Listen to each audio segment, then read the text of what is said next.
Hello team, welcome to another ATP Geopolitics video with myself, Jonathan M.S. Pearce. This is a Ukraine war news update, first part there for the 3rd of April 2025. I'm going to start where we normally start, the Ukrainian general staff figures for the Russian losses for the day before. All the usual caveats apply. You can find them linked in the description to the video below.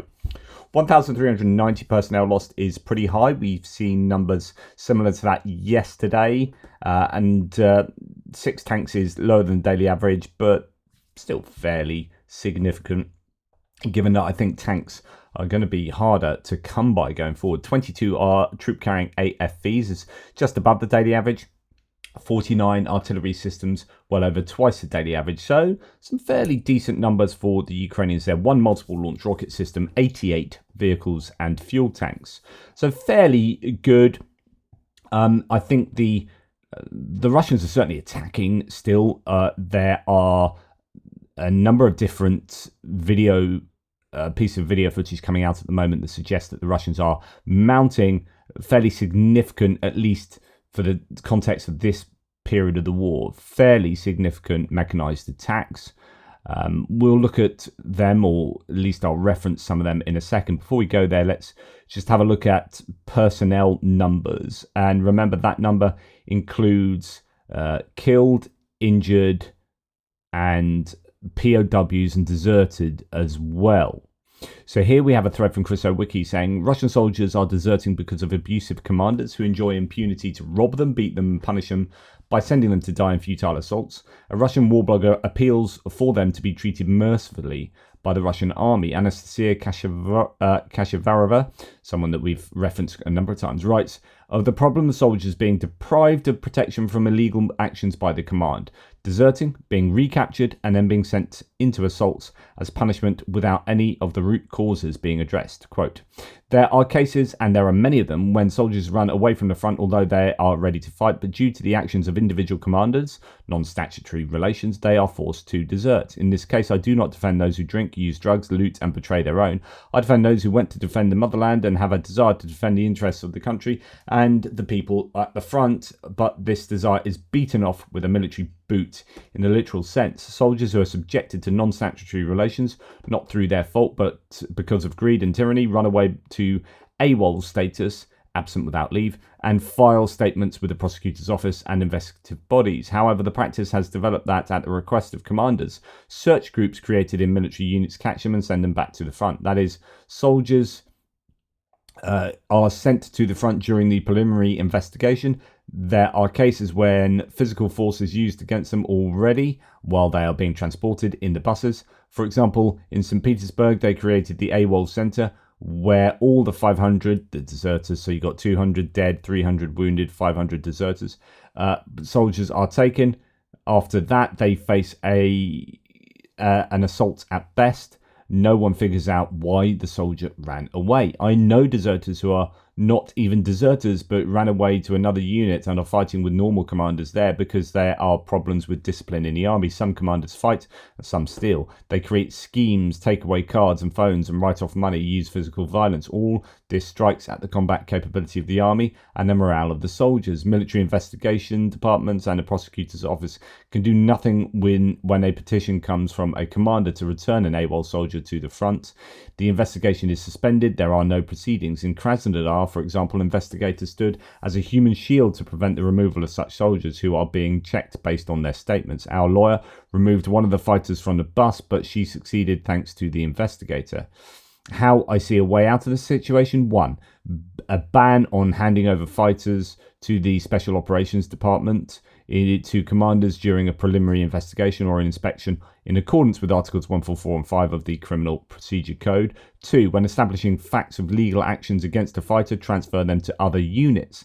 Such situations only harm the army and contribute to the outflow of volunteers and contract soldiers, since they put fighters in the powerless position before the command. So that is certainly an issue that the Russians are suffering from.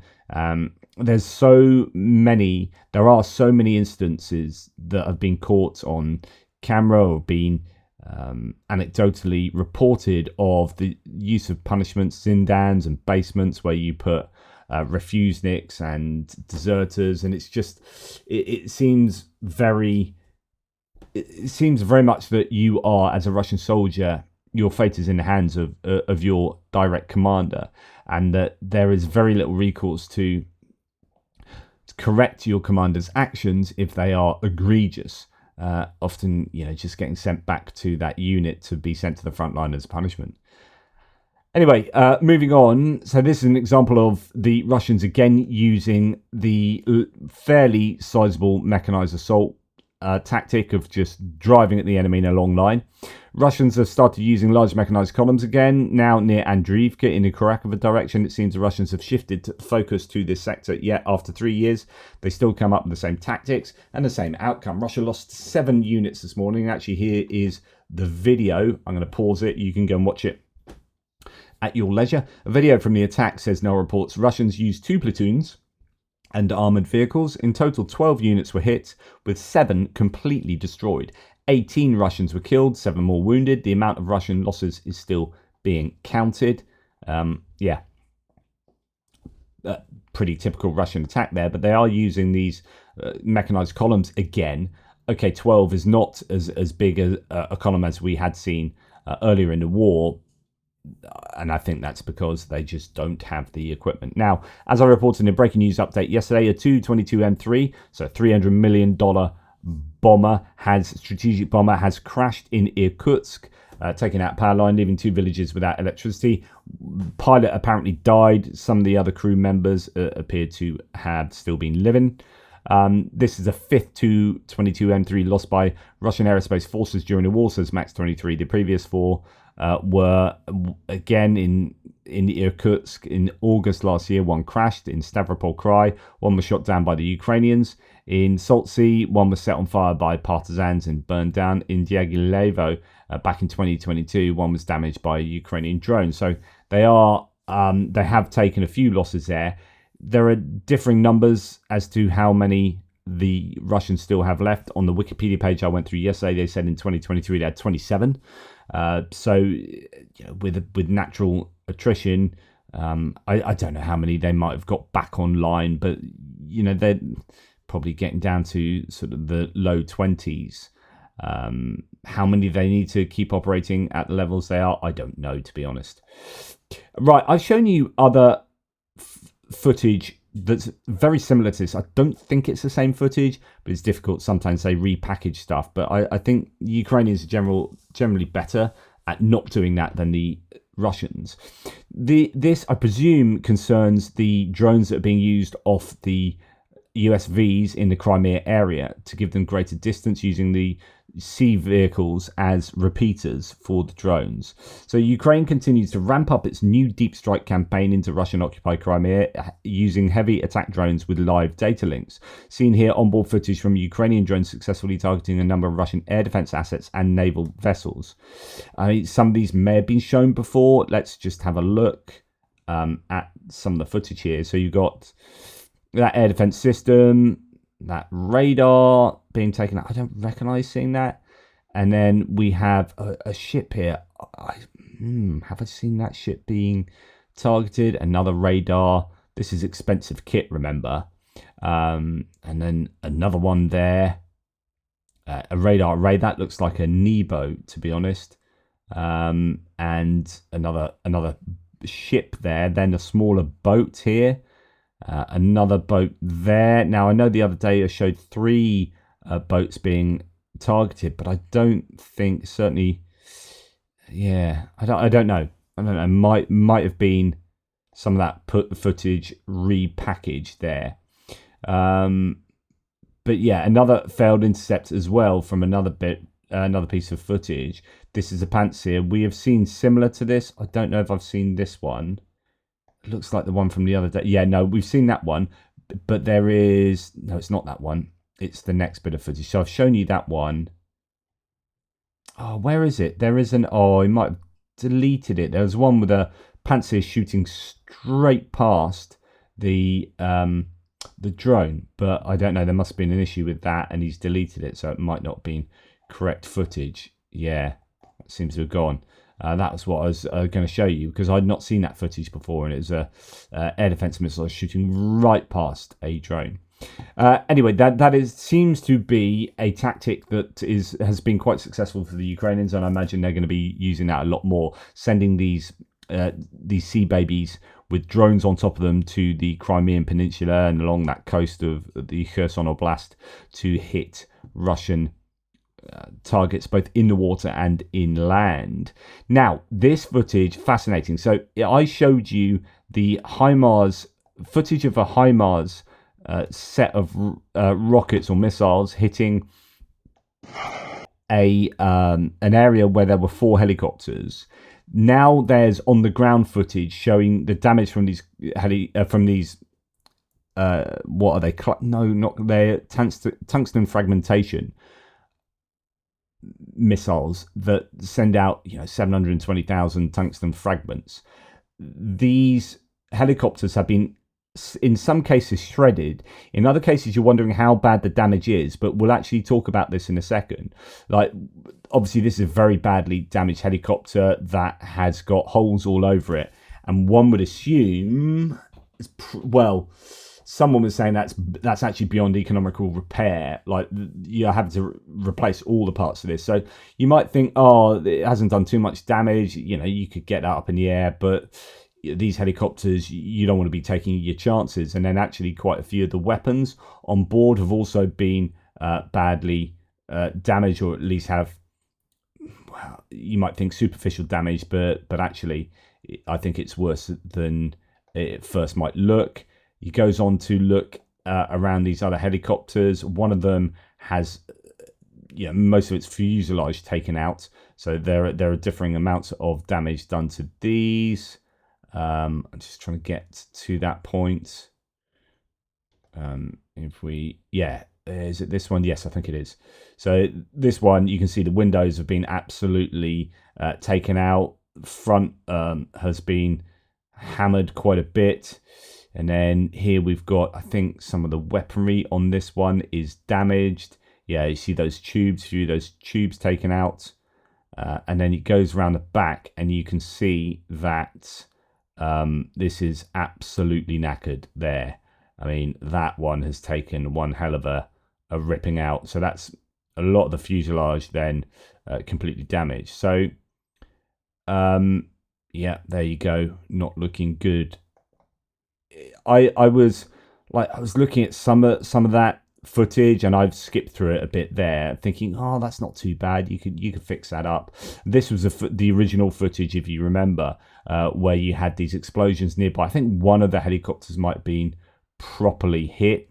The Special Operations Forces published a video of the Gimler's attack of 4 Russian Air Force helicopters. The first info about the strike appeared yesterday, so it most likely took place on the night of the 22nd and 23rd of March. And that is the footage there of these exploding nearby the helicopters. And I think one pretty much, that one exploded virtually on the helicopter. So we know the attack happened near Ivnia in Belgorod Oblast in Russia. First and second Gimler's rockets, reportedly M30A2, struck 2 helicopters. At least one appears to be a Kf-52. They exploded some 20 to 30 meters off the target. But due to fragmentation warheads, these 2 helicopters were certainly damaged, possibly beyond repair. Third and fourth rockets were directly on the target, destroying another 2 helicopters, reportedly Mi-8s. But due to the quality of the recording, it's not that obvious. In conclusion, 2 helicopters and Mi-8s were destroyed, and 2, at least one of which is likely a Kf-52, were damaged, possibly beyond repair. Notice these dark patches in the snow-covered field available on the 19th of March, likely the result of the attack, but there is also a small chance they could have been caused by snow removal from the landing pads, and the attack occurred later. And unfortunately, new satellite imagery isn't available due to being overcast. This one is from the 9th of March, just to show how this helicopter forward operating site looks without snow cover. And you can go and check all this out. And we have a video from after the strike. So that's a video. He says a Mi-8 MTV-5M 54 Red is the one that received a direct hit, obviously beyond damage beyond repair. That's the one with its fuselage taken out. There's even a hole in the gratings underneath the helicopters. The entire right and upper part of the Mi-28 and M96 Red is dotted with hundreds, if not thousands, of impact marks of helicopters damaged beyond economical repair. Even if only a third of shrapnel penetrated the fuselage and shredded sensitive inner systems, maybe some of the parts can be reused on other airframes. If they will be able to find some that are not riddled with holes. Even the left drop tank is leaking fuel onto the ground. Little situation aid. So that's an analysis that would conclude that those 4 helicopters are basically done for, which is really good news, obviously, for the Ukrainians. Now, Russia on fire. There's a big old fire going on at a shipyard, the Onezhsky shipyard. Preliminary cause of fire is reported as an exploding gas cylinder. Fire is in a workshop where containers with flammable substance are stored, according to reports. And there it is still, well, they're burning in Karelia in Russia. The blaze has already spread across 1,500 square meters by all accounts. So that is a pretty significant fire taking place. Now, when we come on to distant strikes, relatively calm night. You would if you could, you answer, you can't. So we had a night the other night where there was 0 Shahids fired. Then last night, 39. When you're used to days of 150 plus, 0 and 39 tell you they're either massively stockpiling, which means they can't do both, have a huge attack and have regular attacks, or they're not stockpiling and they just don't have the drones at all, which is more likely, I think, looking at the behavior and the trends. I think some depot or maybe even a manufacturing facility of these Shahid drones has been hit. That's my speculation. Might not be true, but I think at the moment that's my working hypothesis. That's exactly what the Ukrainians would want. They should surely. I've long said that Alabuga and other such manufacturing plants for these Shahid-style drones, they are surely objective number one for the Ukrainians, given that we've seen a real uptick, so that they are at times sending over 200 of these, and we have seen interception rates that are getting worse and worse. The Ukrainians really want to take out these at source. So 39 sent in, 28 was shot down, 7 were suppressed, so that's 35 out of 39, so only 4, but again, that's just under 10%, so it's slightly higher than we were seeing it, but better than the kind of 20% around that mark that we have seen of late. 22% one day. I don't know if there's been higher than that. Okay, casualties have risen to 17 in Kryvyi Rih, so that was struck yesterday during the daytime. Russian forces conducted approximately 14 drone strikes on Kharkiv as well. So Kharkiv, where do we have it? Here. Huge drone strikes on Kharkiv last night. A massive group drone attack. Locals counted 14 explosions so far. 2 of the blasts caught on this security camera, and Kharkiv does seem to have been badly targeted after yet another brutal Russian terror attack on civilian buildings. Over 15 explosions were heard in the city. There's no information about possible victims, so no battle damage assessment, no assessment of the damage done to the city yet, but Kharkiv and previously Kryvyi Rih were targeted. Sergei Lavrov has come out, the Russian foreign minister, and said that Russia is respecting the energy strikes moratorium despite daily attacks. He stated that Putin had ordered a strict moratorium on strikes against Ukraine's energy infrastructure, supposedly in effect since March the 18th. According to Lavrov, the decision followed a report by Defense Minister Borisov, who accused Ukraine of violating the rules of the truce themselves. Meanwhile, Russian forces continue targeting Ukraine's energy grid almost daily, says Nexter. Is this a textbook example of lying without blinking? Could well be. The Russians are dab hands at that. So, apparently the Russians are preparing an offensive in April, warns Volodymyr Fokin, the commander of the 1st Assault Battalion of the 3rd Assault Brigade.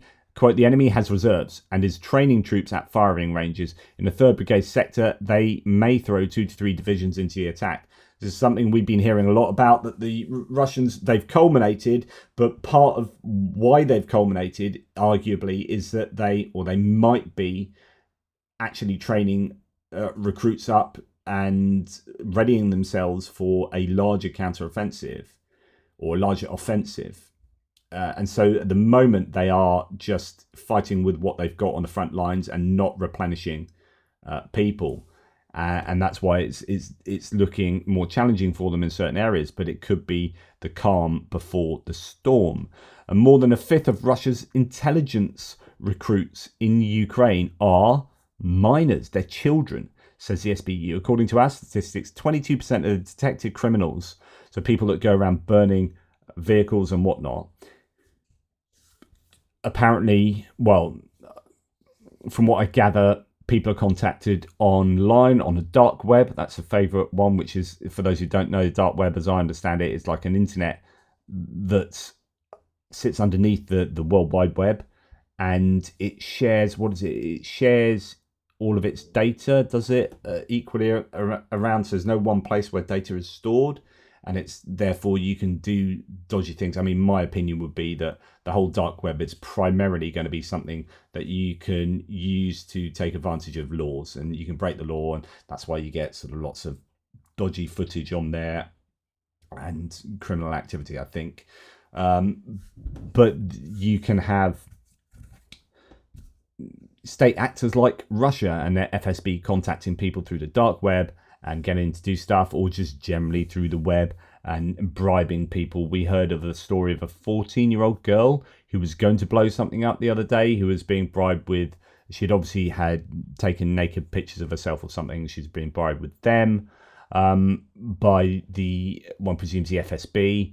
And so they are targeting minors here. 22% of the detected criminals are minors, 55% unemployed. So again, it's these people that are either coerced into doing stuff or don't have any money and are desperate for some cash. 7% are the perpetrators who have previously been convicted of various crimes. So these are your kind of low aspiration people that are going to be easier to manipulate with a bunch of money.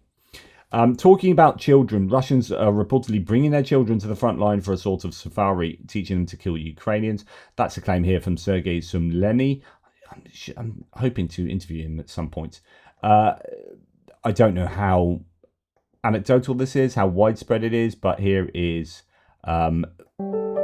yeah, like, oh, what a lovely video here with soothing music on of this young girl with a Z on her, brainwashed, it seems, driving with people, with troops to the front line to, I don't know, it makes me feel sick. Makes me feel sick, this. I hate stuff to do with brainwashing children. But yeah, there you go.